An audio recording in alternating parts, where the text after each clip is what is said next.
selawat-Mu di dalam nama Tuhan Yesus. Haleluya. Amin. Terima kasih.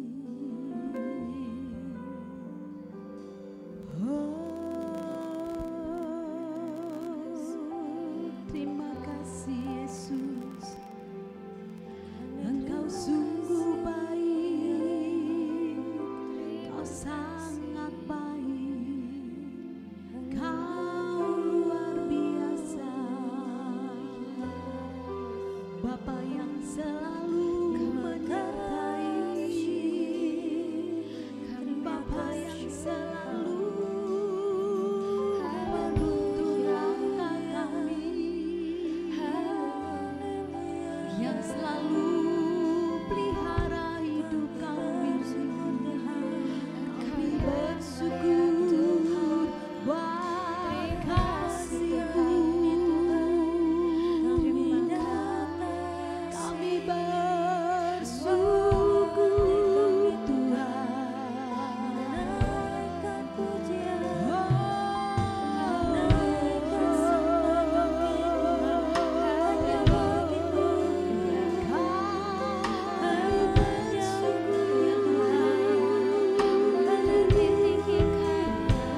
Tuhan Yesus baik,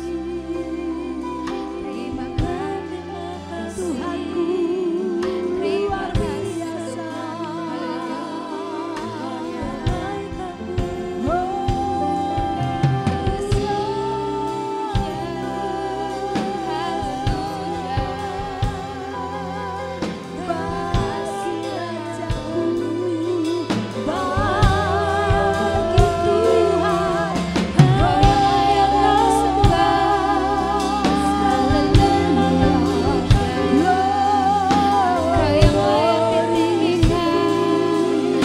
Terima kasih.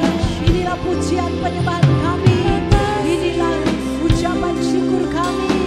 Oh Yesus, terima kasih buat kehidupan kami, terima kasih buat cinta-Mu, terima kasih.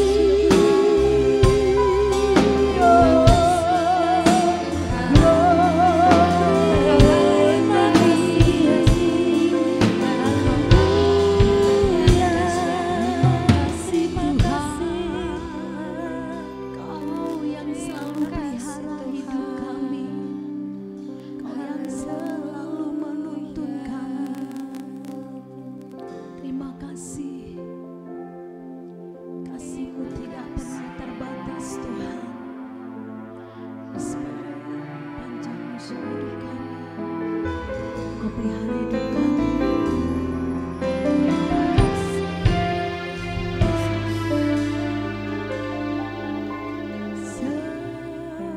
Semusim berlalu, namun Kau selalu peliharaku.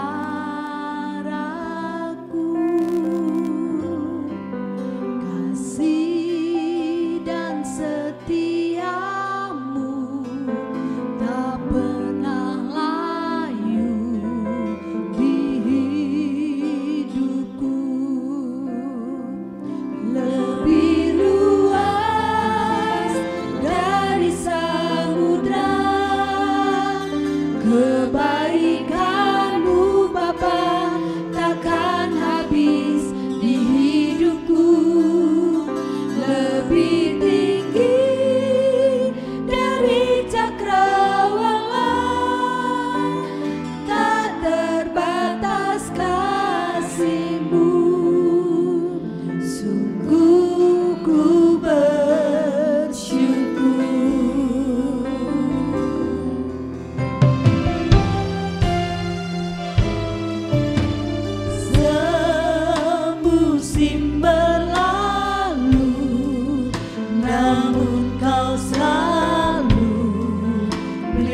berdiri. Lebih luas dari samudra, kebaikanmu Bapa takkan habis di hidupku. Lebih tinggi dari cakrawala, tak terbatas kasih-Mu. Sungguh ku bersyukur, tak terbatas kasih-Mu. Sungguh ku bersyukur. Berikan sorak-sorai buat Allah kita yang dahsyat, Allah yang begitu luar biasa, baik mengasihi kita semua. Amin. Tak terbatas kasih Allah dalam kehidupan kita. Allah yang selalu baik, tak berkesudahan.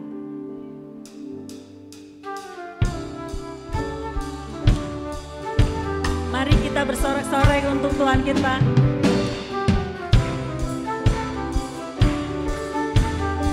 Mari sama-sama kita katakan, Allah itu baik.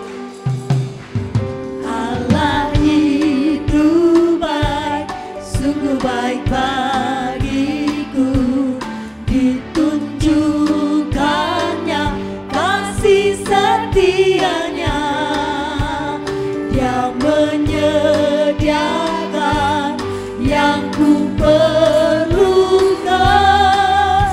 menyatakan kebaikan, menyatakan kebaikan, menyatakan kebaikannya padaku. Kasih setianya tak pernah berubah, dulu, sekarang, dan selamanya. Ajaiblah kuasa dalam namanya, Yesusku luar biasa.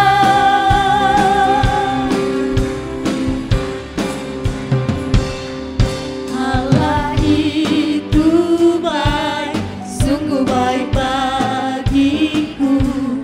Ditunjukkannya kasih setianya, Dia menyediakan yang ku perlukan, menyatakan kebaikan, menyatakan kebaikan, menyatakan kebaikannya padaku. Kasih setianya tak pernah berubah, dulu, sekarang, dan selamanya. Ajaiblah kuasa dalam namanya, Yesusku luar biasa. Yesus kita Allah yang luar biasa. Yesus baik, tetap selalu baik dalam hidup kita. Amin. Tiada berkesudahan kasih setiamu Tuhan, selalu baru rahmat-Mu bagiku. Hari berganti hari, tetap kulihat kasih-Mu, tak pernah berakhir di hidupku. Tuhan Yesus baik, sungguh amat baik untuk selamanya.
duduk Bapak Ibu.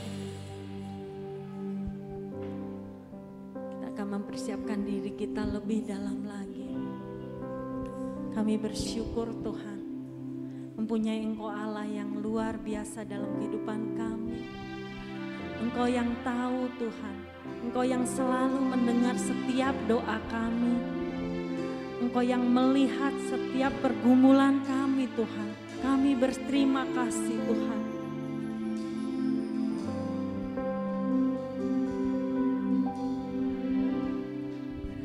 Perhatikanlah bunga bakung di ladang, Tuhan hiasi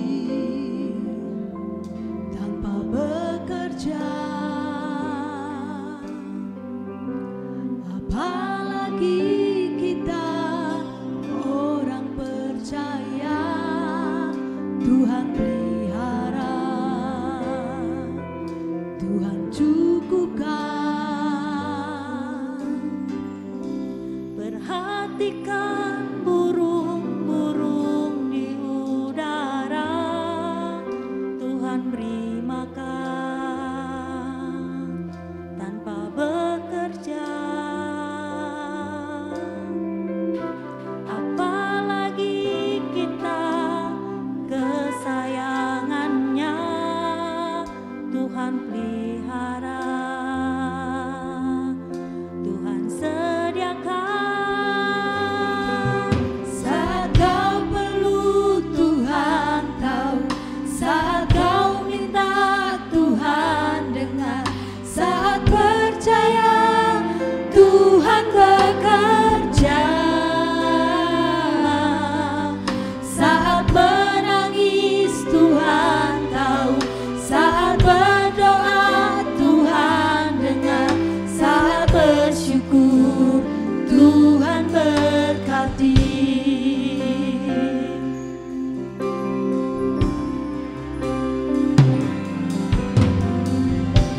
Perhatikan burung-burung di udara, Tuhan beri makan tanpa bekerja. Apalagi kita orang percaya, Tuhan pelihara, Tuhan sediakan. Saat kau perlu Tuhan tahu, saat kau minta Tuhan dengar, saat percaya Tuhan bekerja,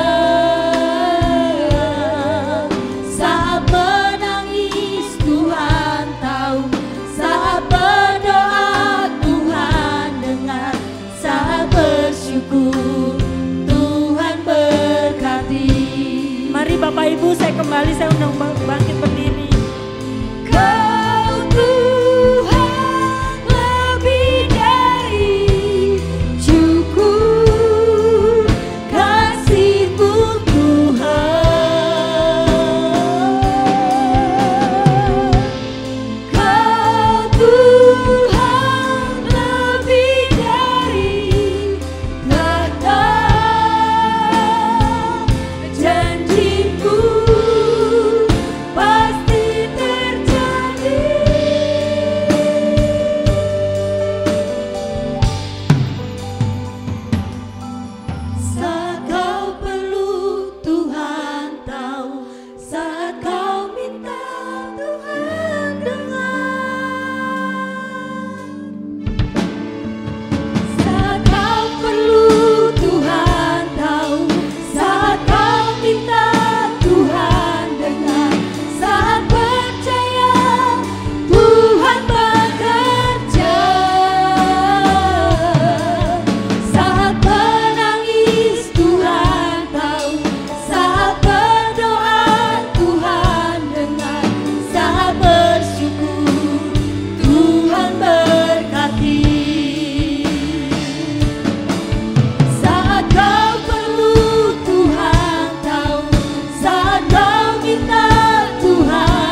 kasih Bapa yang baik. Engkau mengetahui isi hati kami, Engkau mengetahui keberadaan kami. Dan saat ini kami siap menerima kebenaran firman-Mu. Berkata-katalah, berbicaralah kepada kami, pakai hamba-Mu yang akan menyampaikan isi hati-Mu.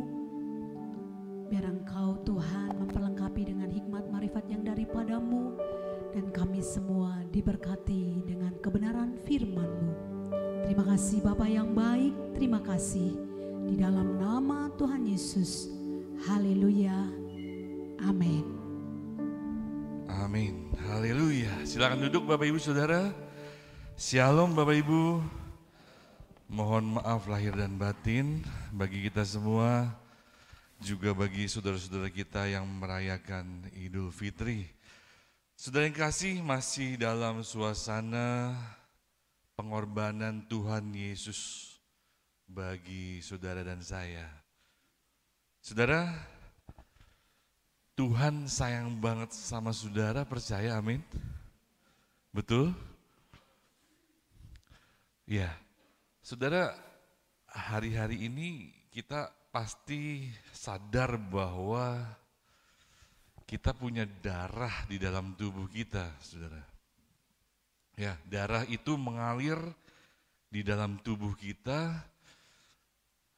Kalau manusia kehilangan banyak darah, dia akan meninggal.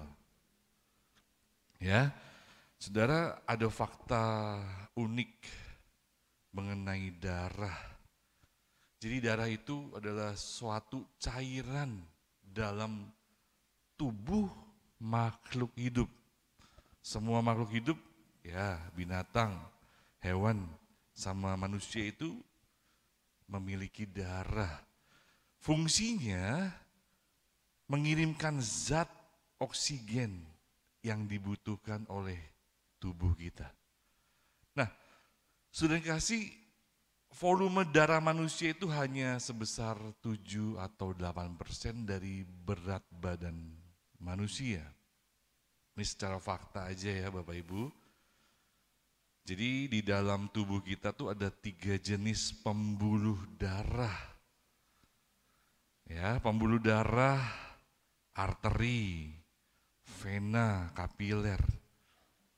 Nah, ada seorang peneliti itu yang iseng Bapak Ibu. Kalau tubuh manusia itu dipanjangin pembuluh darahnya, ternyata hampir sekitar 100.000 kilometer.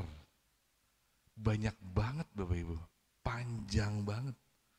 Jadi pembuluh darah di dalam tubuh Bapak Ibu Saudara dan saya itu sepanjang 100.000 kilometer. Dari Life Science nih. Itu 2 kali kelilingnya bumi. Coba Bapak Ibu, ternyata luar biasa loh tubuh kita ini. Ya, pembuluh darahnya panjang sekali. Keliling bumi hanya sekitar 40.000 kilometer saja. Berarti 2 kali kelilingnya bumi. Nah, ada fakta iseng lain Bapak Ibu. Dibutuhkan 1.200.000 ekor nyamuk untuk menghabiskan darah di tubuh kita. Ya, apa sih hubungannya nyamuk dibawa-bawa? Saudara kasih, Bapak Ibu ada yang golongan darah O? Wah, paling belakang tuh. Ada lagi yang lain?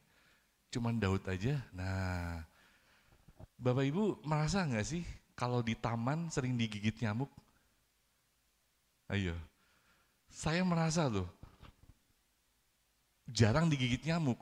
Kalau ada teman saya golongan darahnya O. Jadi suatu saat saya main basket nih Bapak Ibu, sama satu keluarga, teman istri saya itu sama anak-anaknya. Dia itu sering saya digigit nyamuk juga, tapi pada saat kita di taman, di kafe sambil main basket sama orang golongan darah O, saya lebih aman. Percaya atau tidak, itu faktanya. Kenapa? Karena nyamuk lebih suka gigitin orang bergolongan darah O Betul. Daripada golongan darah A. Nah waktu pada suatu saat itu saya bilang sama teman saya, golongan darahmu apa? Oh mamamu, oh anakmu, oh semua. Wah pantesan, sering digigit nyamuk ya? Iya. Saya kok enggak ya? Puji Tuhan ada kalian. Jadi nyamuk pada nyerang ke sana semua. Ternyata nyamuk lebih suka golongan darah O daripada golongan darah lainnya. Jadi Bapak Ibu yang golongan darah O luar biasa. Anda adalah penyumbang darah terbesar bagi pernyamukan di dunia ini. Jadi kalau dalam negara nyamuk itu terkenal Bapak Ibu. Inilah orang-orangnya yang luar biasa nih, golongan darah O. Bapak Ibu, itu sekilas. Tapi belum ada penelitian lebih jelas ya. Kenapa di antara semua nyamuk lebih tertarik dengan golongan darah O? Ya, tapi kok nyamuk bisa tahu sih? Kamu yang golongan darah O, kamu yang golongan darah A. Emang dikasih tahu? Enggak, ternyata tuh nyamuk bisa cari sinyal kimia dari kulit kita. Yang golongan darah O tuh mungkin dia lebih suka, lebih gurih gitu rasa darahnya dibanding orang lain ya. Nah Bapak Ibu itu sekilas tentang darah. Jadi bersyukur Bapak Ibu punya golongan darah O. Ya di dunia pernyamukan Bapak Ibu paling baik, dermawan sekali. Nah saudara kasih, kita masuk ke dalam kuasa darah Kristus. Saudara, banyak orang hanya mengetahui bahwa Yesus menebus kita, menumpahkan darahnya, darahnya tercurah. Ini sejarah yang luar biasa. Dan tampaknya semua orang Kristen juga sepakat bahwa darah Yesus tercurah bagi kita.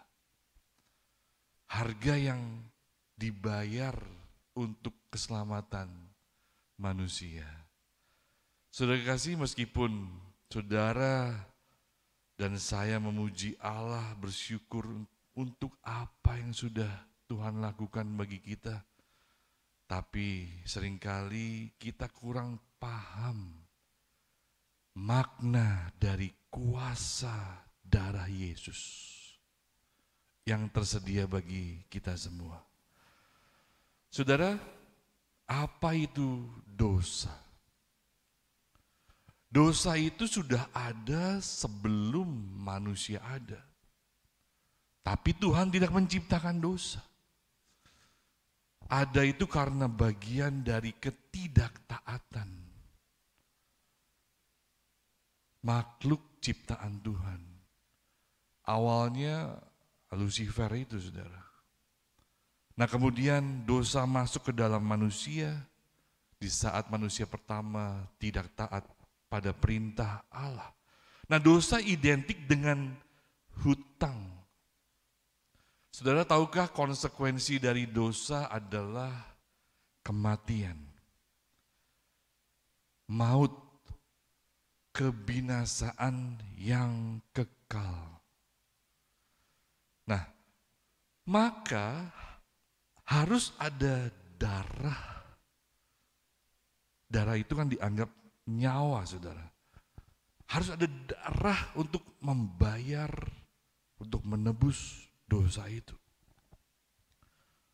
Pengampunan dosa dapat terjadi jika ada nyawa yang dipakai untuk membayar dosa itu, saudara. Nah, itulah mengapa untuk penebusan dosa manusia, Allah mengutus anaknya yang tunggal. Dia mengasihi kita manusia. Sebenarnya apa susahnya sih Bapak Ibu? Allah menciptakan lagi manusia yang baru. Mudah. Ya, sangat mudah. Tapi Allah mengasihi saudara dan saya.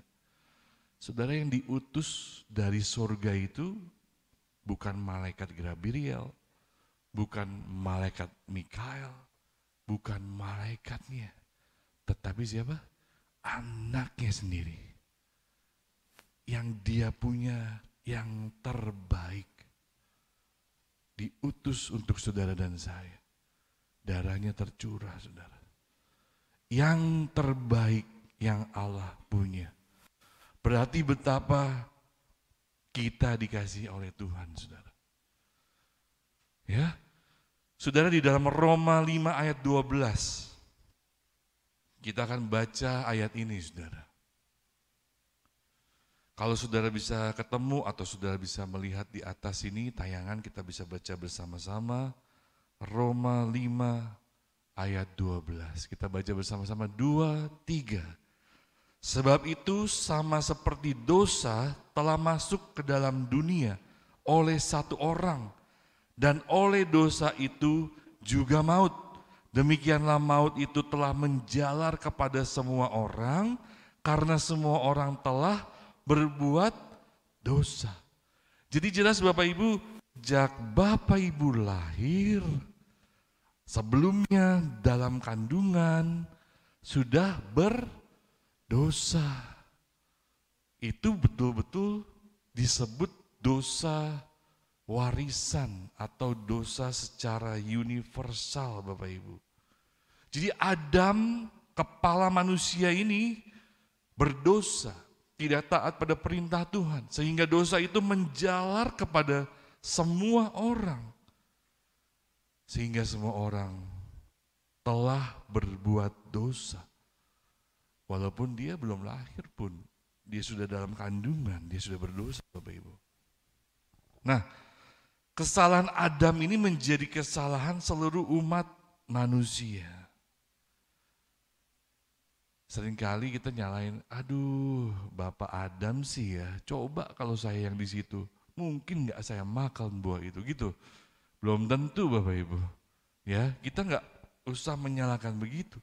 Itu dosa yang pertama, dosa universal, dosa warisan. Kita semua berdosa Bapak Ibu. Maka itu kita harus ditebus. Yang kedua ada dosa pelanggaran dari perbuatan kita. Nah, dosa ini adalah dosa yang dilakukan kita sendiri. Dari mulai pikiran kita, dari mulai perkataan kita sampai tingkah laku perbuatan kita. Itu disebut dosa perbuatan. Saudara, dosa ini secara harfiah disebut sesuatu yang melewati batas. Jadi saudara, kalau ada satu pertandingan, ada batas-batas tertentu, ya syarat dan kondisinya sudah melewati itu disebut dosa. Nah, nggak dibedain nih dari besar kecilnya, sama dosa. Dan yang ketiga disebut dosa adalah dosa ketidakberimanan. Ketidakberimanan ini adalah kosongnya hubungan pribadi manusia dengan Allah. Jadi cerminan yang terjadi ini saat manusia mencoba hidup tanpa Allah. Dia pikir bisa. Manusia pikir dia bisa hidup tanpa Allah.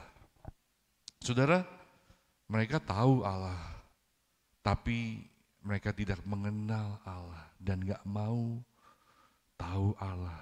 Bahkan ada orang sampai hari ini berpikir bahwa Allah itu tidak ada.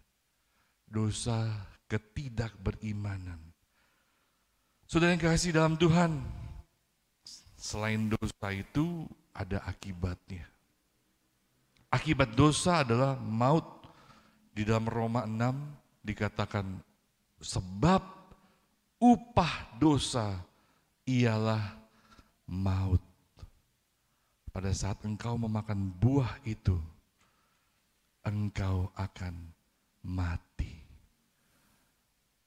Itu kata mati pertama yang Tuhan katakan buat manusia, saudara.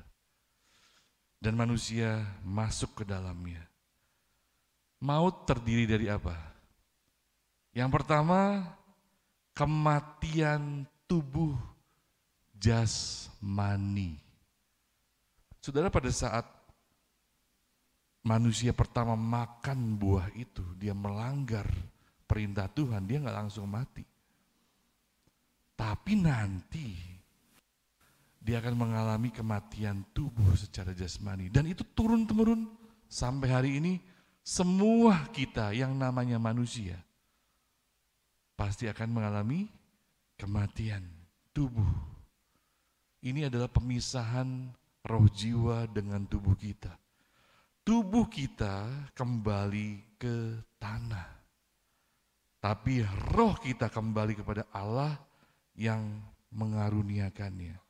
Saudara, kematian Adam enggak terjadi saat itu juga, tapi pasti dialami kemudian. Ya, sama dengan manusia yang lain. Yang kedua adalah kematian rohani, Bapak Ibu. Ini adalah pemisahan antara Allah dan manusia. Itu bisa terjadi saat manusia masih hidup secara jasmani. Tetapi rohaninya sudah mati saat manusia terpisah dari Allah. Hidup tanpa pengharapan dan tanpa Allah di dunia. Nah, kalau manusia ini yang berdosa ini bisa kembali kepada Allah, hubungan ini bisa dipulihkan. Sehingga ia tidak mengalami kematian rohani lagi. Tapi kalau enggak, mereka ini akan mengalami kematian kekal. Atau yang disebut kematian yang kedua, itu pemisahan antara Allah dan manusia untuk selama-lamanya. Kematian yang kedua dibilang kedua kenapa? Karena manusia semua akan mengalami kematian yang pertama kecuali dia diangkat hidup-hidup pada saat Tuhan Yesus datang. Nah, kematian secara jasmani itu adalah kematian yang pertama, Bapak Ibu. Kematian yang kedua, kematian kekal ini apabila terjadi manusia enggak bertobat, enggak percaya Tuhan Yesus. Dia akan mengalami kematian yang kekal. Keterpisahan kekal dari Allah. Disebut kematian yang kekal. Saudara, kalau kita mendengar ayat tadi, bahwa satu manusia berdosa, mengakibatkan semua kita berdosa. Seringkali orang bertanya, adilkah Tuhan? Kok Tuhan gak adil ya? Yang salah si Adam, kenapa kita ikut dapat dosanya, dapat mautnya? Saudara, Tuhan itu adalah Allah yang maha adil. Kesalahan Adam menjadi kesalahan seluruh manusia. Namun Allah menentukan Adam yang terakhir untuk menebus manusia. Jadi Allah sangat adil, Bapak Ibu. Adam yang terakhir itu Yesus Kristus. Di dalam Roma 5 ayat 18 sampai 19, Bapak Ibu. Kita baca lagi bersama-sama, Bapak Ibu. 2, 3, sebab itu sama seperti oleh satu pelanggaran, semua orang beroleh penghukuman. Demikian pula oleh satu perbuatan kebenaran, semua orang beroleh pembenaran untuk hidup. Jadi sama seperti oleh ketidaktaatan satu orang, semua orang telah menjadi orang berdosa. Demikian pula oleh ketaatan satu orang, semua orang menjadi orang benar. Jadi adil nggak Tuhan, Bapak Ibu? Adil. Cuman permasalahannya respon manusia ini sering salah. Dia tidak menghargai kasih karunia Tuhan itu. Sehingga dia nggak menerima Yesus sebagai Tuhan dan Juru Selamatnya. Padahal kalau dia mengerti Allah sendiri yang turun inkarnasi jadi manusia untuk menebus dosa dunia. Itulah keadilan Allah, Bapak Ibu. Ya. Jadi kalau seringkali orang dunia bilang nggak adil Tuhan, Allah sangat adil. Dia menawarkan keselamatan lewat Adam yang terakhir. Sekarang kita masuk dalam satu pertanyaan, kenapa harus ada darah Bapak Ibu untuk menebus dosa manusia? Dalam Ibrani 9 ayat 22 dikatakan, dan hampir segala sesuatu disucikan menurut hukum Taurat dengan darah.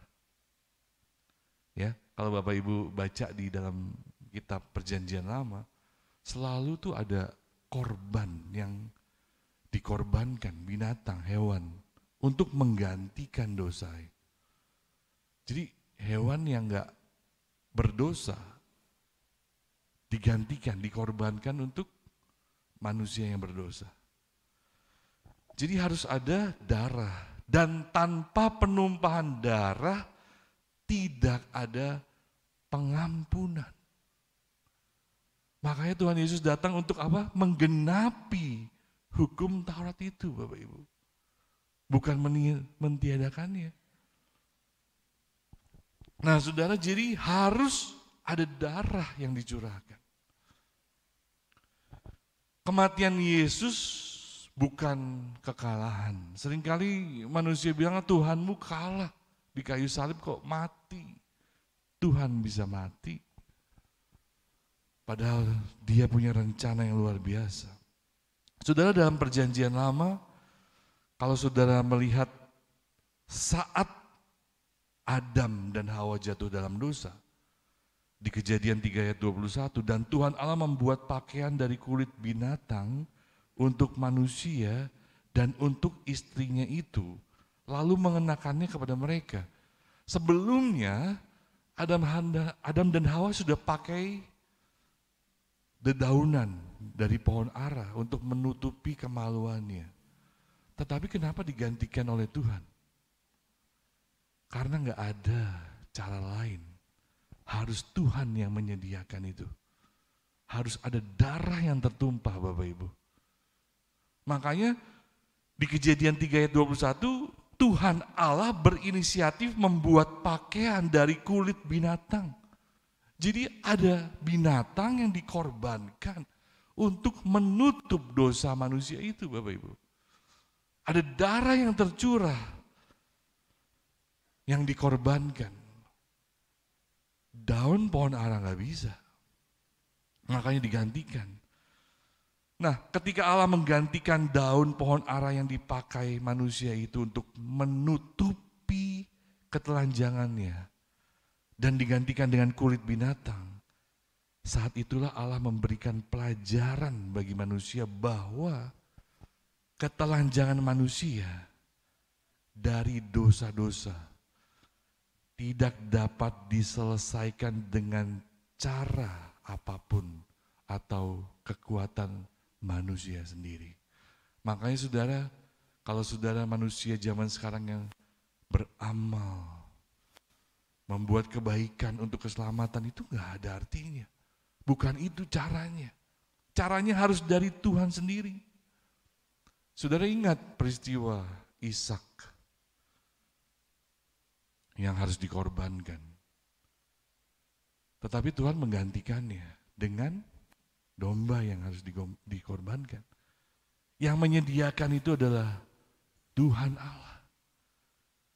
Benang merahnya sama dari zaman manusia pertama terus sampai ke dalam saat Tuhan Yesus ada.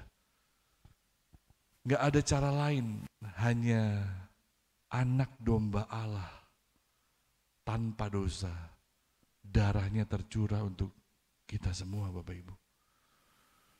Hanya Tuhan yang bisa melakukannya, Tuhan yang menyediakan, bukan kita.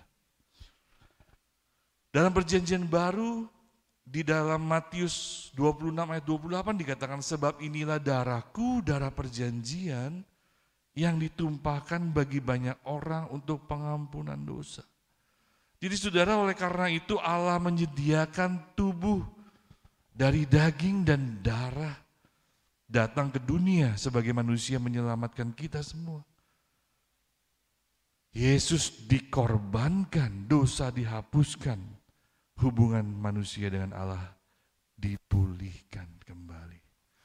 Inisiatif semua dari Allah. Manusia hanya punya bagiannya, respon yang benar Bapak Ibu. Nah makanya setelah saudara menerima keselamatan, saudara menerima Yesus sebagai Tuhan, saudara berbuat baik itu untuk apa? Saudara melakukan persembahan itu untuk apa? Untuk bersyukur atas apa yang sudah Tuhan lakukan bagi hidup kita.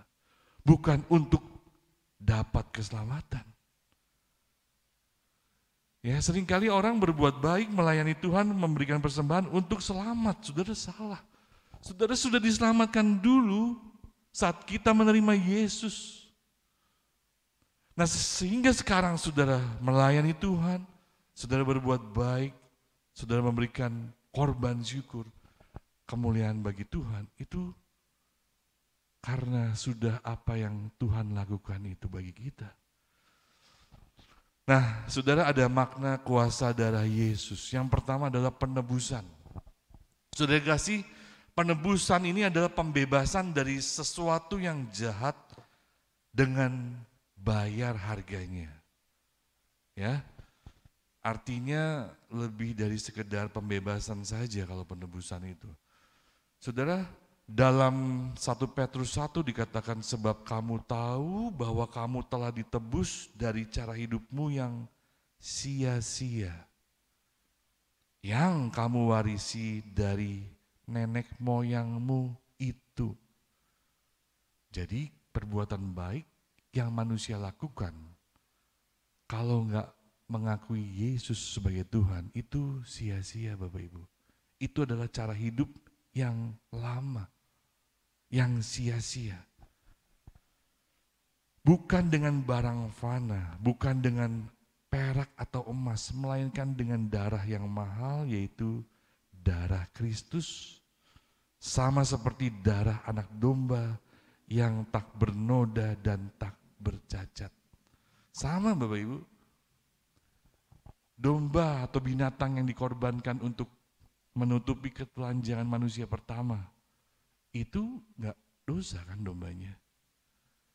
Domba yang digantikan untuk korban menggantikan Ishak, itu domba yang disediakan Allah enggak dosa. Sama dengan Yesus Kristus sebagai domba, tidak bernoda. Enggak bisa dari manusia yang disalib. Karena darah kita ada benih dosanya. Nah Tuhan Yesus enggak berdosa. Kok bisa? Padahal dia lahir dari perempuan yang bernama Maria kan. Saudara, seseorang ini manusia mewarisi kelompok faktor darah pada saat pembuahan Bapak Ibu. Jadi darah kita manusia ini seperti sidik jari, unik, gak sama dengan yang dimiliki orang lain. Jadi kalau ada satu kecelakaan, orang udah gak ketahuan, bisa dicari sampel darahnya, diteliti DNA-nya, dia ketahuan siapa dia, asal usulnya. Makanya sering kan kalau ada kecelakaan pesawat, orang tuanya suruh datang, dicek DNA-nya Bapak Ibu, ketahuan ini darah siapa. Saudara, melalui tes DNA itu dapat diketahui manusia itu punya darah yang unik. Nah, kalau kita lihat Yesus ini diperanakan oleh Maria dan dikandung oleh siapa Bapak Ibu? Roh Kudus. Ingat ya di Matius itu. Nah, dia tidak mewarisi kelompok faktor yang beraneka ragam dari nenek moyang manusia Bapak Ibu. Jadi ketika roh Allah melingkupi manusia, Maria itu, ibu Yesus, darah yang ada dalam Yesus itu adalah kudus. Tidak tercemar dengan gen keturunan manusia. Karena apa? Maria dan Yusuf belum menikah. Jadi nggak ada pembuahan manusia di situ. Saudara, makanya disebutkan ditebus dengan darah yang mahal. Satu-satunya yang bisa menebus dosa itu darah Yesus, Bapak Ibu. Sampel darah itu membuktikan bahwa dialah satu-satunya pribadi yang layak disembelih, dikorbankan buat kita. Karena darahnya Yesus tidak berdosa. Saudara, ada seorang peneliti bekas perawat anestesi bernama Ronald Eldon White. Dia itu satu ketika menemukan gumpalan darah di bawah tempat salib Yesus. Jadi ternyata saudara, menurut penelitian itu, darah itu tercurah sampai tutup pendamaian dari tabut perjanjian itu. Nah, luar biasanya, suatu saat Ronald Eldon ini, dia ambil gumpalan darah itu, dia minta peneliti untuk meneliti ini darah, DNA-nya diteliti. Saudara, setelah diteliti, ternyata kalau manusia normal tuh punya 46 kromosom. 23 dari ibu, 23 dari ayah. Jadilah keturunan baru manusia berikutnya.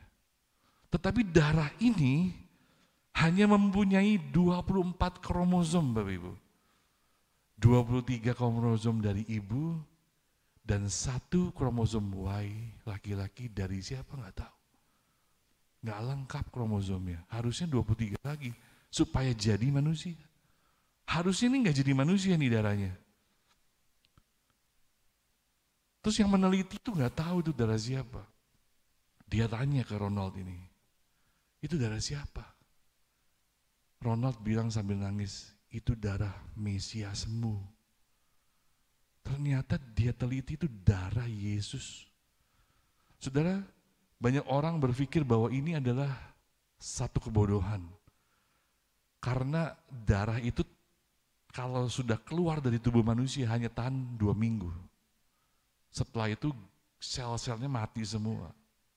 Nah ini 2000 tahun yang lalu, kok masih bisa hidup sel darahnya? Ternyata sel darah itu hidup. Gumpalan darah itu selnya hidup.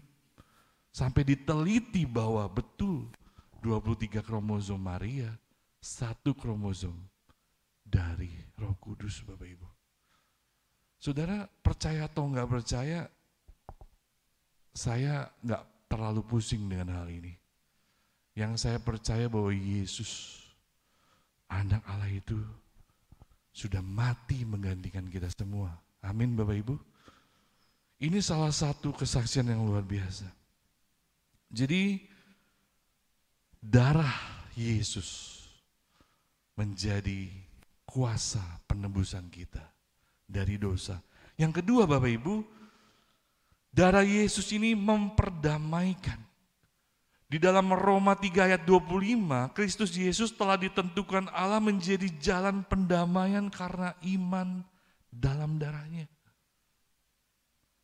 Saudara, sejak kejatuhan manusia dalam dosa, seluruh keturunan ini berada dalam perseteruan, permusuhan dengan Allah. Antara Allah dan manusia terdapat jurang yang sangat lebar. Nah, gak mungkin ada yang menyeberanginya. Perbuatan baik, amal, korban apapun tidak akan bisa menjadi jembatan memperdamaikan manusia dengan Allah. Tapi karena darah Yesus dicurahkan, maka Yesus datang sebagai jembatan memperdamaikan manusia dengan Allah. Saudara, kalau kita lihat dalam perjanjian lama, darah dianggap sebagai tempat kediaman jiwa, nyawa seseorang. Darah itu ialah nyawa.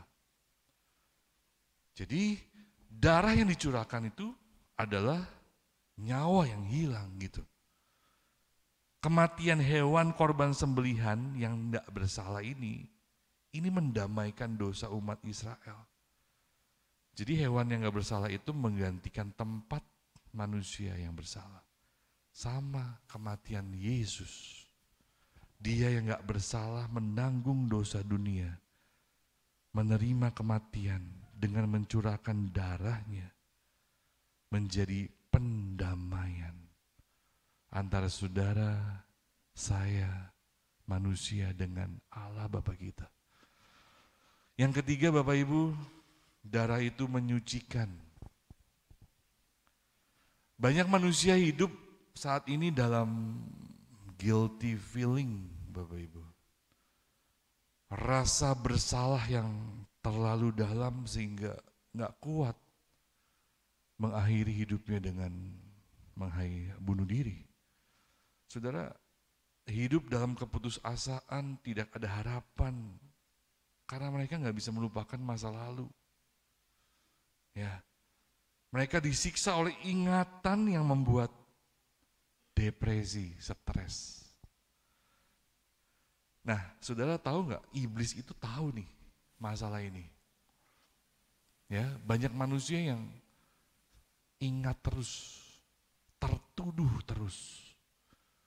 Saat kita mau maju, ada pikiran, lu kan orang yang berdosa, dulu kan lu gitu. Kita menjadi dituduh terus. Ini iblis tahu. Dan ini adalah senjata terbesar iblis untuk menuduh umat manusia. Sehingga kita gak bisa dekat kepada Tuhan Bapak Ibu. Kalau saudara memahami kuasa darah Yesus, masa lalu saudara ini terangkat dari hati nurani kita. Saudara bisa lepas, bebas beribadah kepada Tuhan. Nggak dituduh lagi. Ibrani 9 ayat 13 sampai 14. Coba kita baca bersama-sama Bapak Ibu. Ibrani 9 ayat 13 sampai 14. 2, 3. Sebab jika darah domba jantan dan darah lembu jantan dan percikan abu lembu muda menguduskan mereka yang najis, sehingga mereka disucikan secara lahiriah, betapa lebihnya darah Kristus yang oleh roh yang kekal telah mempersembahkan dirinya sendiri kepada Allah sebagai persembahan yang tak bercacat, akan menyucikan hati nurani kita dari perbuatan-perbuatan yang sia-sia, supaya kita dapat beribadah kepada Allah yang hidup. Bapak Ibu coba perhatikan, akan menyucikan hati nurani kita dari perbuatan sia-sia. Saudara, seringkali kita memikirkan masa lalu dan kita menjadi orang yang tertuduh. Nah, ini adalah perbuatan yang sia-sia, padahal dosa kita sudah disucikan oleh Tuhan.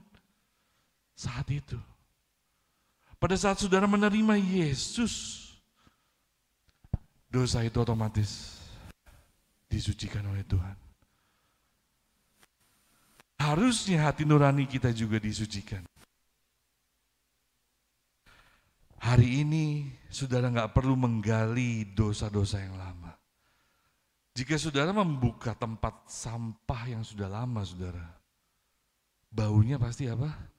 Busuk. Kalau saudara tetap berakar pada masa lalu, saudara mengingat dosa-dosa yang lalu, ikatan-ikatan yang lama, maka kehidupan kita mulai jadi busuk saudara. Dan ini iblis suka banget. Makanya ada pujian, sebenarnya telah dilemparkannya para pendakwa kita Bapak Ibu. Udah diusir penuduh, penuntut, pendakwa itu. Nggak ada lagi. Dosa Bapak Ibu, dosa saya sudah disucikan oleh Tuhan. Oleh darah Yesus. Saudara, betapa berharganya kalau kita bisa bergaul dengan Allah tanpa perasaan bersalah itu.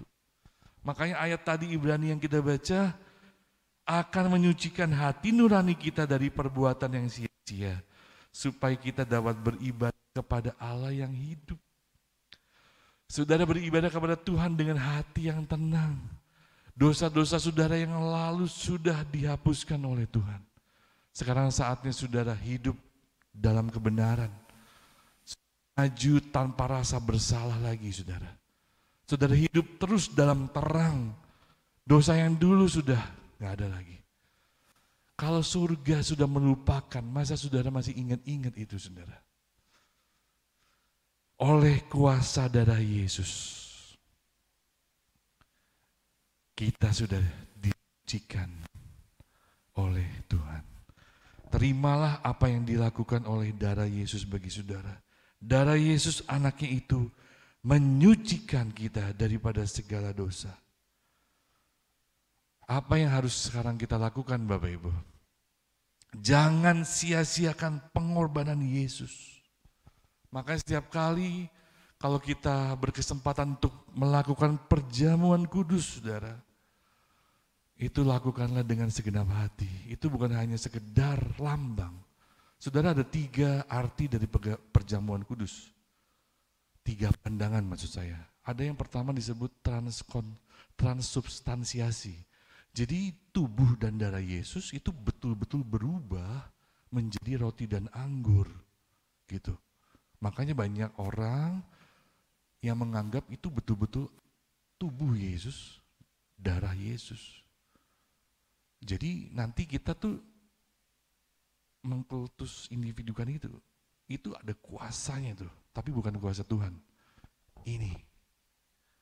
Nah, ada pandangan yang kedua, substansi konsubstansiasi namanya. Tadi transubstansiasi, yang kedua namanya konsubstansiasi. Ini adalah gak ada perubahan molekul saudara, tetapi tubuh dan darah Yesus bekerja bersama-sama di dalam roti dan anggur yang kita makan itu. Jadi ada kuasanya. Nah ini yang pandangan yang GBI anut. Dan yang terakhir, tubuh dan darah Yesus, roti dan anggur hanya sebagai lambang, gak ada apa-apanya. Nah seringkali kita hanya menganggap yang terakhir Bapak Ibu. Pada saat kita melakukan perjamuan kudus. Ya udah, kita ingat akan pengorbanan Tuhan Yesus 2000 tahun yang lalu. Tetapi sebenarnya ada kuasa darah Yesus yang mengalir sampai ini. Maka itu Bapak Ibu, mulai hari ini dengan sukacita kalau kita bisa melakukan perjamuan kudus. Bukan saudara disucikan dosanya hari itu, setiap bulan saudara disucikan. Bukan. Nanti kalau begitu saudara bisa berbuat dosa lagi, saudara perjamuan kudus selesai. Enggak. Dosa saudara sudah disucikan di kayu salib darah Yesus waktu itu. Dan hidup saudara sudah betul-betul murni, dihapuskan dosanya. Maka itu saudara harus berjalan dalam kebenaran Tuhan, dalam kekudusannya. Nah, perjamuan kudus ini mengingatkan saudara akan kuasa darah itu yang berlaku sampai hari ini. Persekutuan dengan Tuhan dan dengan saudara seiman kita. Nah saudara, hari ini sukacita melayani Tuhan. Sukacita memberikan korban pada Tuhan. Sukacita bersekutu dengan saudara-saudara seiman. Itulah rasa terima kasih kita kepada Tuhan Yesus yang sudah berkorban, mencurahkan darahnya untuk saudara dan saya. Amin saudara. Mari kita bangkit berdiri dan kita akan angkat sebuah pujian. Saya undang WL untuk tampil ke depan. Dengan segenap hati,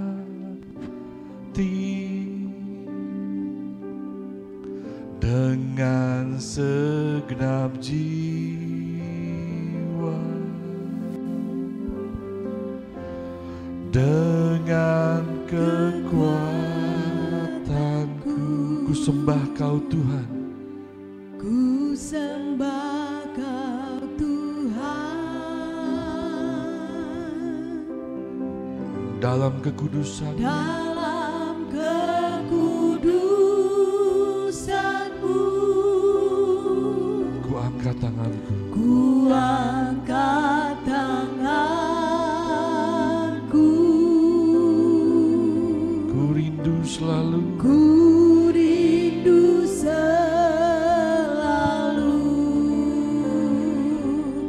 dalam hadirat-Mu.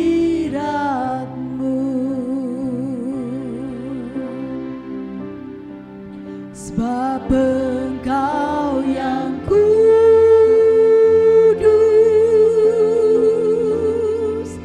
Anak Domba Allah.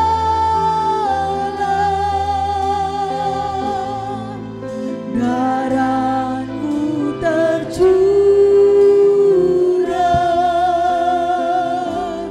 di atas Kalvari. Sebab Engkau yang layak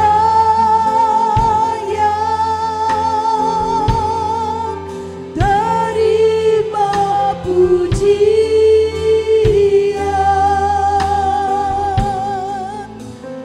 hormat dan kuasa sekarang dan selamanya. Haleluya. Segala puji dan hormat kemuliaan bagi nama Tuhan. Haleluya, haleluya. Biarlah firman Tuhan tertanam di setiap hati kami masing-masing. Dan selanjutnya kami bertindak sesuai dengan firman-Mu. Dan kami boleh mengeluarkan buah-buah seperti kehendak Tuhan. Terima kasih ya Bapa. Nama Tuhan dipermuliakan selama-lamanya. Dalam nama Yesus kami berdoa. Amin.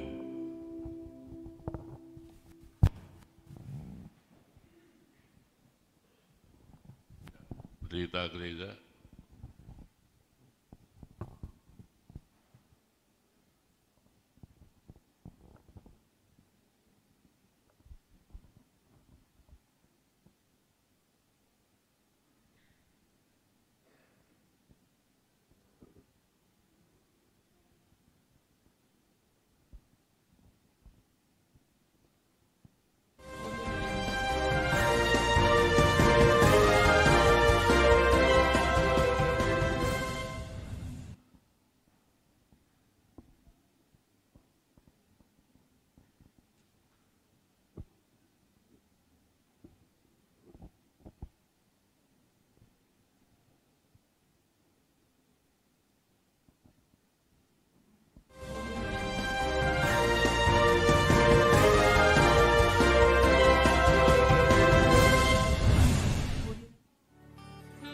Kami mengucapkan terima kasih kepada hamba-Nya yang sudah menyampaikan firman Tuhan kepada kami semua. Tuhan Yesus memberkati. Berita Gereja Minggu 23 April 2023. Mari, Jemaat Elohim, hadirilah doa dan puasa setiap hari Kamis pukul 11, serta doa para jemaat dan pelayan Tuhan setiap hari Sabtu pukul 6 sore. Adapun jadwal ibadah raya GBI Elohim adalah sebagai berikut. Ibadah raya pertama diadakan pukul 7, sedangkan ibadah raya kedua diadakan pukul 9.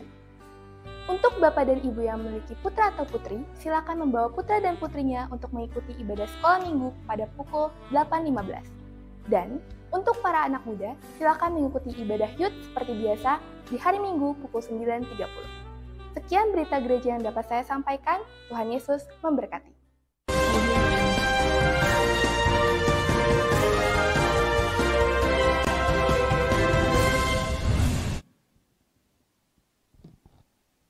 Ya, kita akan membawa persembahan kepada Tuhan.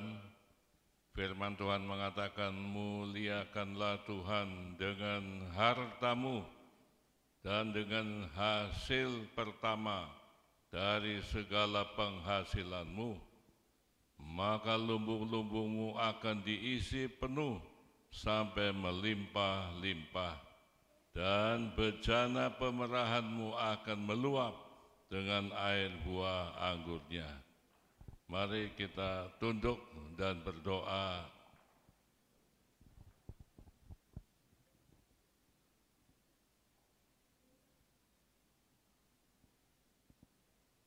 Ya Tuhan, kami bersyukur Tuhan telah memelihara kami dengan berkat setiap hari. Dan kini Tuhan, kami hendak membawa persembahan kepada Tuhan sebagai tanda kami memuliakan nama Tuhan dengan harta kami. Pakailah jemaat-Mu menjadi saluran berkat. Dalam nama Yesus kami berdoa. Amin.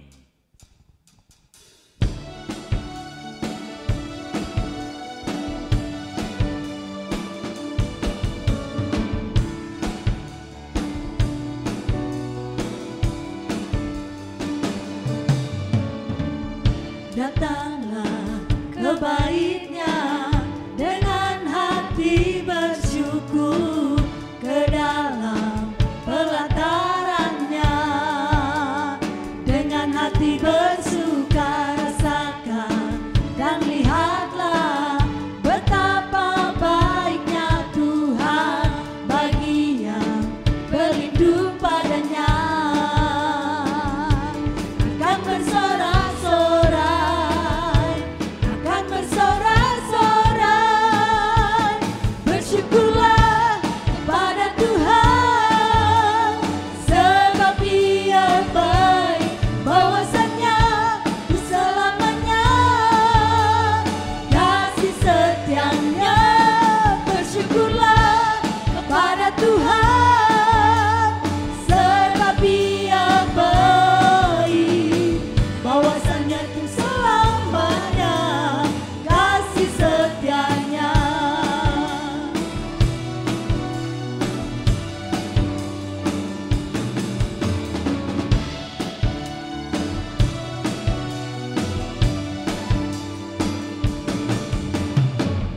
Datanglah ke bait-Nya dengan hati bersyukur, ke dalam pelataran-Nya dengan hati bersuka rasakan, dan lihatlah betapa baiknya Tuhan bagi yang semuanya berlindung padanya.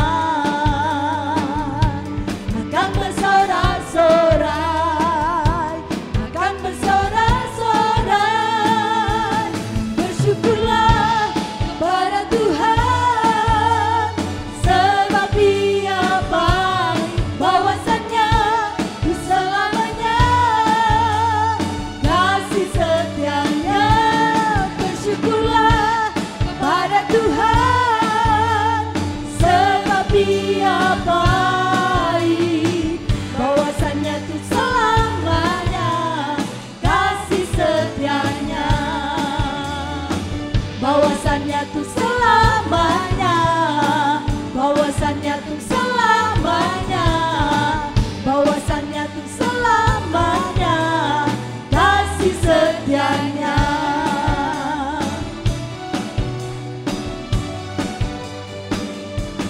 Bersyukurlah. Haleluya. Dengan penuh kerendahan hati kami membawa persembahan jemaat-Mu ke hadirat Tuhan. Sucikan itu semuanya dan jadikan berkat bagi pelayanan gereja Tuhan. Berkati tangan-tangan mereka yang telah memberi sesuai janji-Mu ya Tuhan. Bagi-Mu kemuliaan dan hormat adanya. Kami berdoa lindungi anak-anak-Mu kembali pulang ke rumah tangga masing-masing. Juga mereka yang sedang bepergian kemanapun, Tuhan lindungi mereka juga. Haleluya. Mereka yang sakit ya Tuhan, Engkau jamah satu persatu. sembuhkan mereka dalam nama Yesus. Terima kasih ya Bapa. Engkau memberkati negara dan bangsa kami Indonesia Tuhan. Pakailah kepala negara dan jajarannya untuk mengatur dan memimpin negeri ini dengan rasa hormat kepada Tuhan. Namamu dipermuliakan selama-lamanya. Jemaat yang dikasihi Tuhan, terimalah berkat Allah yang kudus. Tuhan memberkati engkau dan melindungi engkau. Tuhan menyinari engkau dengan wajah-Nya dan memberi engkau kasih karunia. Tuhan menghadapkan wajah-Nya kepadamu dan memberi engkau damai sejahtera. Kasih karunia Allah Bapa di dalam Yesus dan persekutuan Roh Kudus menyertai saudara semua dari saat ini sampai Maranatha. Tuhan Yesus datang. Sama-sama katakan amin.